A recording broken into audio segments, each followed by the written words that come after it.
السلام عليكم ومرحبا بكم في هذا الفيديو. كنتمنى الكل يكون بخير وعلى خير وما نقصو حتى شي خير. كنشكركم خوتي كاملين، الناس القدامين اللي معايا في القناه والناس اللي التحقوا حتى هما، والناس اللي غادي يشوفوا القناه لاول مره حتى هما كنشكرهم وكنقول لهم جزاكم الله خيرا. ديروا واحد الاشتراك، خليوا واحد اللايك للفيديو وجزاكم الله خيرا. في الفيديو ديال اليوم اخوتي غادي نتكلم حاشاكم واعزكم الله على واحد الخانزه اللي كنشوف الفيديو ديالها. راه داير واحد الضجه على المواقع ديال التواصل الاجتماعي، اللي خدامه كتهضر بكلام اللي خاسر، اللي كتضرب في الزوج ديالها، اللي منوضه الغوات. والله الا لا، هاد الخانزه هادي اللي كانت النيه ديالها سيئه، لقات اللي خملها كيف كنقولوا حنا من دار والديها، لقات الراجل اللي جمعها واللي تزوج بيها. هاد الخانزه هادي اللي ما دازش واحد المده اللي هي طويله باش كنا كنعرفوهم، منين كيكونوا هاد البسلات هادو كتكون النيه ديالهم خايبه. هادي فاش حاشا لله واش نسميها بعد السيده. اول حاجه كنقول لها خانزه، وسمحوا لي خوتي لان الفيديو اللي مداول على المواقع ديال التواصل الاجتماعي كاين في الدار ديالها وكل شيء واضح. حاشا لله واش تكون شي وحده سيده مغربيه الاصل اللي غادي تكون بديك الحاله وبداك الخنس في ديك الدار هكاكي. هاد الخنزه هادي اللي دارت المشاكل مع الزوج ديالها، مع الام ديالو، هي الام ديالها جايباها تعيش معاها، ولكن هذاك الزوج لا مو لا ما مزياناش، امو ما تمشيش عنده، امو ما تجلسش معاه. وهاد الام هادي اللي هي كيف نقولوا هي اللي بغاتها، هي اللي زوجتها له. حنا كنعرفوا الامنيه ديال اي ام اش كتقول نزوج وليداتي باش نرتاح، كي بغات تكون بنت ولا بغى يكون ولد، كتقول انا خصني نزوجهم، خصني نشوف الاولاد ديالهم قبل ما نموت. وهذه هي اللي كانت الامنيه ديال هاد السيده هذه، انها زوجت الولد ديالها. مع العلم انها كانت ذكرات الطريقه كيفاش تلاقات مع هاد الخانزه هذه باش زوجتها لولدها. هي كانت كتعرف الاخت ديالها وطلبت منها، كانت دعات معها وقالت لها الله يعطيك حجه. قالت لها الحجه ديالي انا هي انني نشوف ولدي مزوج بشي بنت الناس. وهذيك الاخت ديالها اللي هي كتحكي السيده كتقول على انها الله يعمرها دار، هي اللي لقاتهم وهي اللي عرفتها بالاخت ديالها وزوجتها لولد هذيك السيده. ولكن في الاول كانت كما كنقولوا درويشه، كانت انسانه مزيانه، كانت درويشه، ولدات معاه بنيه اللي في العمر ديالها ربما يمكن 8 سنين. هاد الخانزه هادي اللي من بعد اما شدات الفلوس على راجلها وعلى الام ديالو، اللي كيف كيقولوا المقدار ديالها 7 ديال المليون، 7 ديال المليون اللي عطاوها ليها هي.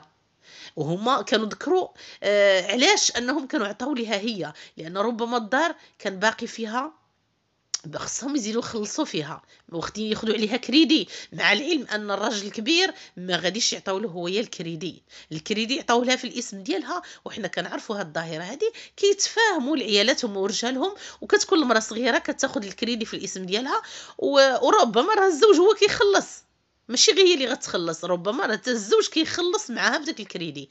حنا كنشوفوا هاد الخانزه هادي خدات هاد الكريدي ولا في الاسم ديالها ومشاو وعطاو هذيك 7 ديال المليون، وكتبوا الدار في الاسم ديالها هي والزوج ديالها، وهو النيه ديالو صادقه. انا هذيك راه المراه ديالو، راه والد معها بنت، اذا راه النيه ديالهم صادقه، ما كانش معول على تحرميات غادي تخرج. وهذا الشيء هذا كل شيء غادي يخرج من هذه الخانزه هذه. لا خوتي، كانت النيه ديالو صادقه. وهذا الشيء هذا اللي راه وقع بزاف ديال الرجال اللي وقع لهم بحال هاد البسلات هادو اللي مزوجينهم.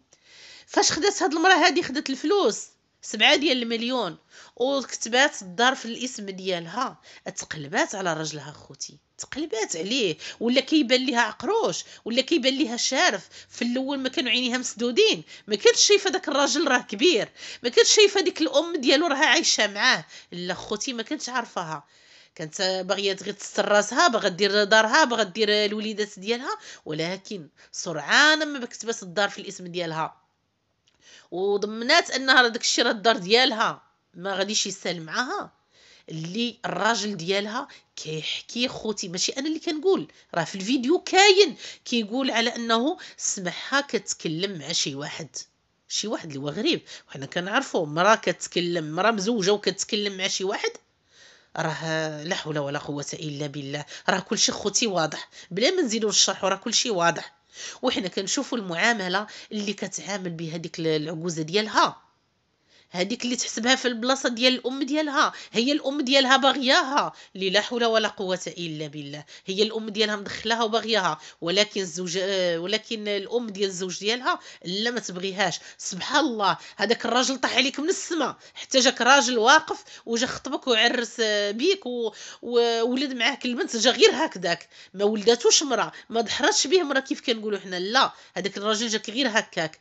والغريب في الامر خوتي في هذا الفيديو هذا اللي زاد انا حز في النفسيه ديالي، هو ان هاد السيده هادي كيتكلموا معاها كتقول لهم كلشي كذوب، كلشي كذوب، اللي جا كيهضر كتقول له انت كتكذب، غير هي اللي عندها الصح. سبحان الله العلي العظيم. والغريب في الامر هو انها شدت المصحف الكريم وحلفات عليه في الباطل، حلفات عليه في الباطل.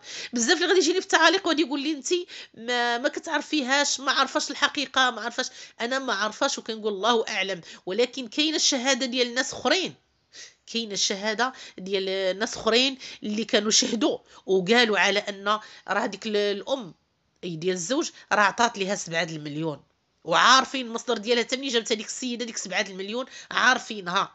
حنا كنعرفوا واحد الحاجه ملي كتكون متداوله ما بين العائله بحال هكا، راه كتكون مسموعه، كيكون كلشي ساق لها الخبار. وكتجي هاد المراه هادي وكتقول لك راه كتقسم بالله العلي العظيم ما عطاوها حتى ريال، كلشي كذوب. لا حول ولا قوه الا بالله. انا غير من هنا كنقول هاد الخنزه هاد النهار كما كنقولوا الدنيا وغدا راه الاخره. وداك الكتاب ديال داك المصحف الكريم اللي انت هزيتيه وحلفتي فيه على الكذوب، ربي غادي يخلصك في الدنيا قبل الاخره. وعلى كنشوفوا السيده اللي عطات لها المصحف كتقول لها قولي غير الله يبصرني، اي الله يعميني، الا راني كنقول زعما كنقول الحق، الا كنت كاذبه راه ربي يعميني. كتقول لها لا وراني حلفت لك، انا راني درت لك. لا حول ولا قوه الا بالله. انا كيبان لي في هذه الخنزه هذه على ما استنتجت من هذه الحاله هذه ديالها، هذه شي حده غر بيها، شي حده غر بيها، لان حتى الزوج ديالها راه قالها سمع المكالمه اللي كانت كتكلم هي مع هذاك بنادم الاخر، سمع كل شيء. غر بيها كيقول لها الدار كتبتيها في سميتك، طلبت الطلاق وهي طالبه الطلاق ديال الشقاق باش انها غتفك من هذا الراجل هذا وغادي تنوض تزوج راجل اخر. لا حول ولا قوه الا بالله العلي العظيم. العياذ بالله من هذا النوع هذا ديال هاد العيالات هادو اللي نهار الاول كيبانوا مسكينات وكيتمسكنوا حتى كيتمكنوا، كيف كنقولوا كتبقى تمسكن حتى كتمكن. وهذا الشيء هذا اللي وقع لهاد الخنزه هذه، تمسكنات حتى تزوجات، تمسكنات حتى ولدت البنت، وحتى ضمنات الدار في الاسم ديالها، وفي الاخر بغات تجري على هذاك الزوج وعلى الام ديالو في نصاصات الليل، ديري لهم حاله. لا حول ولا قوه الا بالله.